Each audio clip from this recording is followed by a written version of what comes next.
All right, so I saw Evil Dead Burn.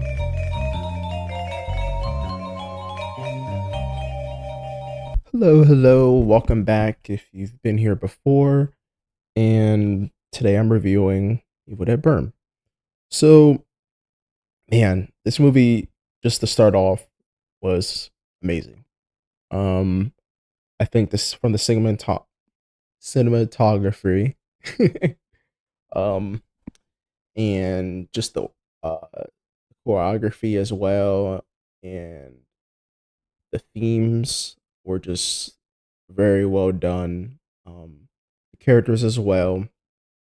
Um, and one thing like I kind of practice with, at least especially now, since there's going to be more and more coming out that aren't Sam Raimi directed. Um, I really try to separate my biases from the original trilogy, and because I really like those, because my overall preference for horror sometimes tends to be on the more campy side of things. It's one part of the reason why I love slashers, and I love like goofy gore and goofy body horror. Um, so I mean, these recent movies, including the remake of Evil Dead, well, The Evil Dead, but the remake is called, I think it's from 2013. The Evil Dead remake is. Let's see, Evil Dead, yeah, 2013. Um, and then Evil Dead Rise, and all these have different directors too, which probably helps in terms of mixing it up. But yeah, like Evil Dead Rise, I think especially since now these are essentially, these newer movies are their own cup of tea. I think it's really easy to compare these, and I'm just not going to compare the originals at all, because in my eyes, it's just completely, they're like complete opposites in terms of tone, of course direction, because it's completely different directors with different tastes, and just overall, just like cinematography and characters.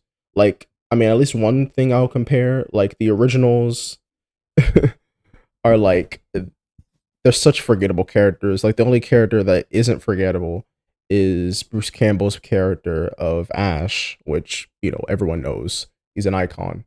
Everyone else is kind of forgettable, because they die by the end of the movie, or the movies. So especially Army that did it, of the Army of Darkness. That one was just like straight up, like it's just the Ash movie. Like I like to think of those movies honestly, like if you ever played the Resident Evil games, there are a lot like those where, like, as they went on, or at least the start, there are really campy, some seriousness of course, but they're really campy. And not saying the Resident Evil characters are forgettable.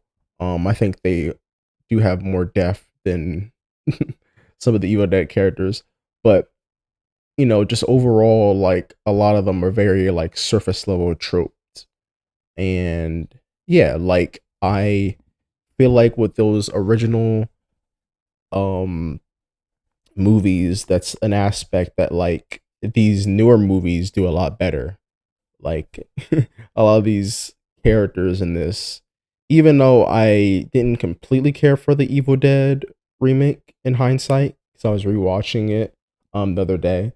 um I still think there's a lot more character to um a lot of the actors in those movies. And also, for Evil Dead Rise, just the diversity in that movie says a lot about just the overall evolution of this franchise, and the different things you can do with um the Deadites in different perspectives. I think that's really cool. But back to the actual movie at hand, because I went on a little tangent there. Yeah, Evil Dead Burn, I think for the newer, I guess, trilogy so far. I know like there's already been an announcement, I believe, for the new one coming out. Um, so that's something. But in terms of the current ones right now, I think Evil Dead Burn is for sure like the best one. And I think it's because it has a very, I mean, Rise did as well, and Evil Dead, but this one felt, I guess, more inspired.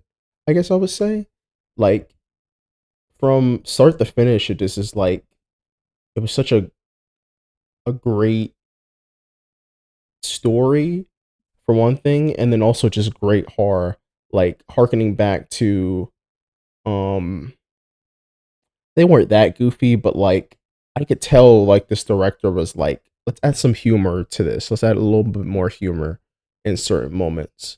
And let's not take things too seriously. Although something I kind of have, I guess, a disdain for these ones is that they are so serious, the Deadites. I like the Deadites in the original. I know I just said I wasn't going to compare it, but I like the Deadites in the original films because they're just like they're just talking crap. Like they're just really just like roasting you. And I found that really funny. And of course, those movies are a lot more slapstick, so that's probably the difference too. But you know, just like overall, like the I think in terms of the choreography and just the overall gore really was like, I think it was, if I am going to compare it, it really was competing with the originals in terms of that. Because like just the camera work for this movie, I mean the action scenes. I'll talk about it later. One of my favorites, but some of the action scenes were just, it was so engrossing, and it was also just like very well framed. Um, just all across the board. Like it felt rare. It felt like I was really in the fight. And this is funny coming from just a movie I seen recently about with action with the Furious. Um like this movie was very, and especially like the environment that was used for um a lot of the characters and the Deadites themselves. And speaking of characters, one of the main ones, Alice, um she, like a lot of her choreography was really done well, and the stunts that were done too. Like it legit was like with Rise, I really felt like there were a lot of moments where it was very predictable for me. Like I was like, yeah, this is definitely gonna happen next. Yeah, this is gonna happen next. Like it felt very choreographed and very like obvious. Like if you remember that movie, they foreshadow, which I mean foreshadow in general, like is something that like is meant to be, you know, for the audience to discern. Sometimes people look over it and don't notice it, but sometimes foreshadowing can be obvious and sometimes it can't. And in Rise, there's a moment with, they show early on with the, I think it's a trash heap or something like that. Well, whatever. Regardless, the mom at the end gets like thrown in there and she gets all chopped up and stuff. So it was like, it was a moment when they showed that where it was like pretty obvious that this is how this is going to conclude, or at some point there's going to be someone that dies in this. And it did happen. With this movie, with Burn, like, yes, there was some foreshadowing that like that shows, yeah, she's probably going to use this object to fight them. She's probably going to use this to um start off this, but like it was so many surprises that like I was just not expecting it. On top of like also the death and like um so like kind of like the whole theme of this movie is going about family, love, and abusive relationships.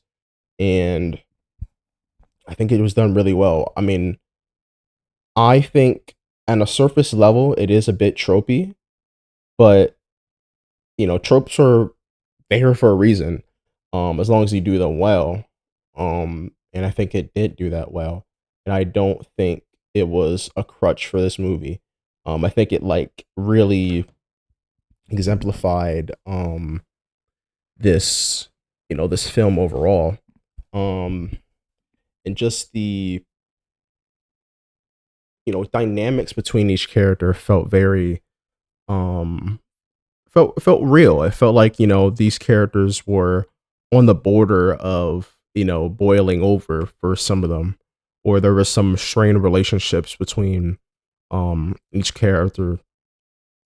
Because kind of, I'm not sure if it says it because I don't want to spoil it, but it is pretty much at the start of the movie. Okay, so it does say it in the description plot, um, or just the description of this movie. So like basically like the description for this movie is: after the loss of her husband, a woman seeks solace with her in-laws as one by one they transform into deadites. She comes to discover that the vows she took in life survive even in death. So yeah, like Alice, the main character of the movie, she loses her husband, and throughout the story, we found out that there was some type of abuse, and like you can tell through the movie that like she, and this is just with loss in general because I've lost people as well. Actually, this year, not to share too much, but like when you lose someone, it feels unreal, regardless if they were, a benefit to to your life or not. You still are gonna miss trying to rekindle whatever you might have missed with them. And for her, like it was truly, um, you know, a, a tear in her life.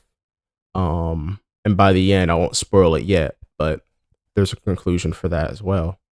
Um, yeah, I mean, I don't want to spoil much, so yeah, I feel like this movie, I'm glad I didn't watch. I only watched the teaser, and I think I watched a little bit of the trailer, which is something I've been doing a while now, especially with these reviews, not watching the trailers because some of these trailers they be showing too much, especially the superhero movies, like like that first Spider-Man movie, not first Spider movie, the one that's coming out right now. I really wish they didn't show like the Hulk or the Punisher being in the movie. That would have been a nice surprise for the film. And if I spoil that for you, I'm truly sorry if you don't know about that. But they have advertised that a lot, so I think even on posters. So be if you're online, even a smidge, like you've probably you know known about it. But yeah, I'm going to move on to spoilers because yeah, this movie is a trip, and it really is something that I don't want to spoil in any sense of the way, besides from like the surface level stuff. I definitely suggest seeing this movie. Like, I think my best suggestion for this is like if you liked the depth of like relationships with obsession, then this is a movie for you. And if you are on the side of like liking atmosphere and horror and just a little bit of gore, you like some gore, um, like a movie like going from Hokum or from Dolly, if you've seen that movie as a horror fan. 'Cause I know not many people saw that movie Dolly, but just overall, like if you want a good horror movie, this is definitely the one. I feel like overall, this is a solid, one of the best sequels, um, or follow ups from the previous one. Um, I think like it's honestly really remarkable, like in terms of franchise. I don't know how far these movies will go in the future. Of course, there's most likely they will, but if we're comparing like other franchises that like kept going and kept going, in terms of horror, this is definitely one of the best ones that kept getting better and really separating themselves from the originals significantly. And this is all due to different directors, of course, and different perspectives. um so yeah, that's that. um and I'm just gonna post it on the screen real quick. I'll say it as quick as I can. I have a little ad for my new book, Princess Flora. Um, it's about a girl who turns to a fairy one day, and she has to navigate her day with these newfound powers. And this is kind of a 9 to 12 oriented book, but it is very like it's not yeah, it's pretty anime inspired. Pretty if you've heard of Winx Club, it's pretty inspired by that too. And um, any show amongst that really. But back to the real stuff. I'll show it on screen, but back to the spoilers. So yeah, the abusive relationships throughout this movie and the dynamics of that and loss. Yeah, it really well done. Like even with the infection of the deadites within these grieving people, um it's almost like with drinking. um they say whenever you drink, it shows your true character sometimes. And yeah, that's kind of what the deadites do. um they hint a lot of the time in the movie that one of the characters, the father, um his name is Edgar in the movie. I had to look it up real quick, but his name is Edgar. And they said that um he never really liked Alice, which is the wife of the husband that died in the movie. Which the husband that died's name was Will. Yeah, Will. There's so many characters in this movie, I forget. Um, but yeah, they say that like he never liked her, and as soon as he starts turning to a deadite, he's just going or transitioning to a deadite. He's just going at her, and he's spouting all of his grievances with everyone else, too. And it's really toxic, overall. I mean, honestly, this whole movie is very toxic. A lot of the relationships in this movie is, you know, you could tell there was some love once upon a time, but like just, with time as it goes, people change, and those changes, um, molded into abuse for some of these characters, and some of them was misconceptions of who this person is. Like one of the moments I love this movie was the car scene, um, and it's with the father. He's fully a deadite now, and the one of the boyfriends in the movie, Joseph, and his girlfriend Tyla. Um, Joseph is like the brother of the husband, Will, and they're all battling in the car, trying to fight off um Deadite father. And basically the father, since he's a Deadite and he has a lot of strength. If you don't know what a Deadite is, I probably should have said it earlier if you still are watching. But if you know anything about these movies, yeah, and this is your first movie, Deadites are essentially just the demons in the movie. And they have a lot of strength, a lot of endurance. Um and yeah, so he overpowers them, and they foreshadow that Joseph is a bit of a coward. Um, and he has a gun. He got a gun recently to, I guess, probably try to combat that. No, I can do it. But as soon as he picks up that gun in the car, he doesn't shoot it because he's afraid to shoot his father. Which, to be honest, in that moment, I was like, yeah, even if your father was, you know, very I guess I'd just say not the best father. They kind of imply that he sees him as the inferior son, Joseph. Like even then, it's still your father. You still have some sort of love for him and some sort of hope that we can be normal. But in that moment, he hesitates, and his um girlfriend ends up dying. And then like throughout the film, he eventually gets over it and starts fighting back. But he struggles when starts stuff really starts popping off of whether or not, you know, he's like, "Oh, I really don't want to kill," like he's cowarding. And I can relate to that honestly. Like it would be really jarring to try to kill your girlfriend. Like most people are like, "Oh, in a horror movie, I would totally fight back, especially if like like this or that." Like, no, you would most likely run. Most people would definitely most likely run. I know I would. Like, I ain't messing with that. Any possessions. Um, I'll just pray for you, bro, and now I'm leaving. But yeah, just that was one of my favorite parts of the movie. They use a lot of objects in the car. One of them being the God, what is it called? Like the part of the seat where like you lay your head at, for the thing's called. I guess headrest would be the word. But basically, like the father pulls that out and he stabs the girlfriend in the head with it, and it's really gnarly. Like it's so dope. And then like later when she becomes a deadite, she like pulls out of her face, and the effects on it are just so good. I also will say like when it comes to the deadites is aesthetic, maybe I'll post it up on screen. But like that's one thing I don't really like too much of this movie.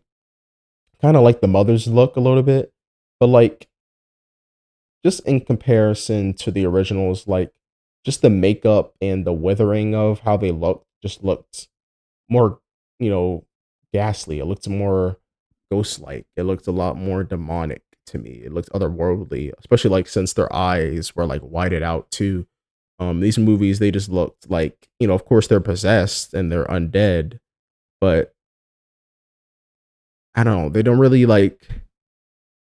make me afraid besides from like their actions. Like from like an aesthetic standpoint, they're not very like scary looking creatures.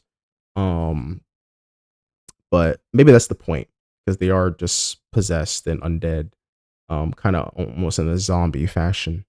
Another one was kind of the action scene in the kitchen and just like Alice trying to escape on the floor, and the camera is all paneling, from above, from the side, from a third person perspective right in front of her, or I guess first person would be the right term. Um, and just the camera work was just so good. Like it was just all over. It was like covering things in ways that was just very creative. Um, was another thing. Also, I mean, I'm skipping ahead a little bit, but this movie there's two post credit scenes. I probably should have said it earlier. Maybe I'll put on some text in non spoilers. But there's two post credit scenes. One of them's kind of goofy. The grandma in the movie is still alive, and then the second one, it's revealed that the mom from Rise is alive or came back to life. And this is such a rare instance because in horror movies tend to stray from this sometimes, probably because of rating. And I'm surprised they got away with it. This was a rated R movie. Maybe things are just different now, but they kill a kid on screen, and I was like, "Whoa!"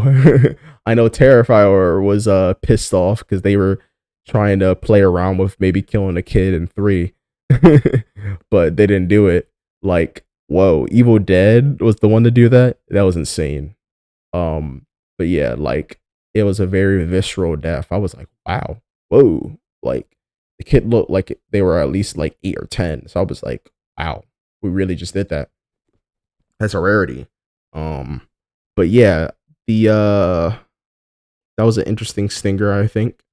I wonder what that's going to lead into in the next movie because it's obvious it's going to be built up to something. Um, but yeah, the trying to think of other parts of the movie. I mean, there's a movie where she jumps down the chimney, Alice, as like the final girl, and she like kills with a what would it be called? I guess a grass cutter. And she's like chopping overhead the mother deadite coming down while she's falling down the chimney. And that was a really cool scene. I'm trying to think of any other ones. Oh, well, before I think of any other ones, I will say there was one plot hole I had noticed. Um, and it's with the little dagger in the movie that they were trying to find, which is also in previous movies, I'll add, but it's the geez, what is it called? Candrian? Candrian? No, that's not it. Let me just look it up because I'm forgetting right now. Kandarian Kandarian dagger. Um, so like the Kandarian dagger is able to kill a deadite like permanently, flat out. Um, and in the movie, Joseph he kills his girlfriend, finding the courage, and he just like bludgeons her head to like pulp. And I've been expecting the whole time in the movie, when she was when they like the camera panned over to her when they like ran past her, that like she was probably gonna get up and be back alive with this gnarly, crazy head, um, chopped off head and just a not chopped off head, like her head was like this part of her face was all bludgeoned down, and her jaw was like this part of the jaw was the only thing that was still there. But yeah, like a lot of characters die specifically from the Kandarian knife, except for the granny who um escapes. It's implied that she escaped. Well, not even implied, it's obvious she does because it's in the post credit, well, the mid credit scene. Um, but yeah, the girlfriend dies, I guess. And my plot hole for that is that like, wouldn't she just come back to life? Because they said that like the only way to kill them is with the Kandarian dagger, and she isn't stabbed with it. So like, I'm just questioning by the end of the movie, like that was a bit of a oversight, I think. Not that big of a deal, but like, because in previous films there are ways they did like kind of kill them without the Kandarian knife, if I recall. Um, but yeah, just that was kind of an oversight to me.